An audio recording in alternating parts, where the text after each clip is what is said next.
Rajkot marketing યાર્ડમાં આજે વિવિધ કૃષિ પેદાશોની જોરદાર આવક નોંધાઈ હતી. મગફળી, ડુંગળી, ઘઉં, કપાસ સહિતના પાકોમાં સારો વેપાર થયો હતો.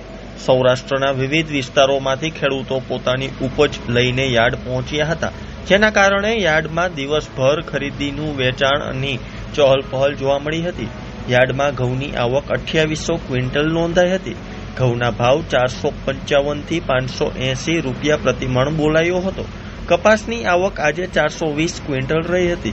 કપાસના ભાવ 1500 થી 1880 રૂપિયા પ્રતિ મણ સુધી બોલાયો હતો. કપાસના સારા ભાવને કારણે ખેડૂતોમાં ખુશીનો માહોલ જોવા મળી રહ્યો હતો. એરંડાની આવક 900 ક્વિન્ટલ નોંધાઈ હતી. એરંડાનો ભાવ 1250 થી 1390 રૂપિયા પ્રતિ મણ રહ્યો હતો. ઓર્ગેનિક ઉપયોગને કારણે એરંડાની માંગ યથાવત રહેતા બજારમાં સારો વેપાર નોંધાઈ રહ્યો છે. લસણની આવક 1060 ક્વિન્ટલ થઈ હતી અને તેના ભાવ 1115 થી 2525 રૂપિયા બોલાયો હતો. લસણના ભાવમાં ગુણવત્તા પ્રમાણે મોટો ફેરફાર જોવા મળ્યો હતો. સારી ક્વોન્ટિટીના માલને ઊંચા ભાવ મળ્યા હતા.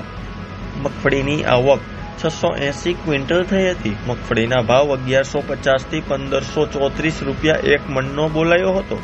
મેથીની આવક 200 ક્વિન્ટલ નોંધાઈ હતી. મેથીનો ભાવ 950 થી 1670 રૂપિયા પ્રતિ મણ રહ્યો હતો.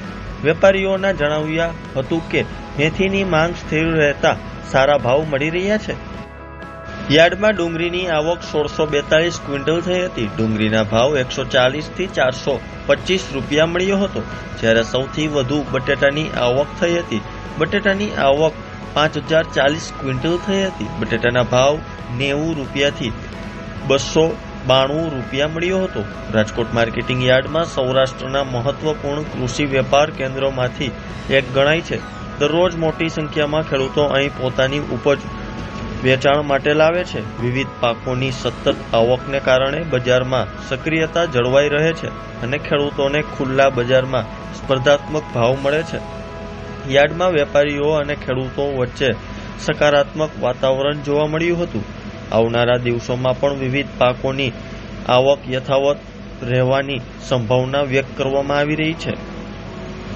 ખાસ કરીને ગરમીના દિવસોમાં લીંબુ, લસણ અને અન્ય ઉપજના ભાવ પર સૌની નજર પડી રહી છે.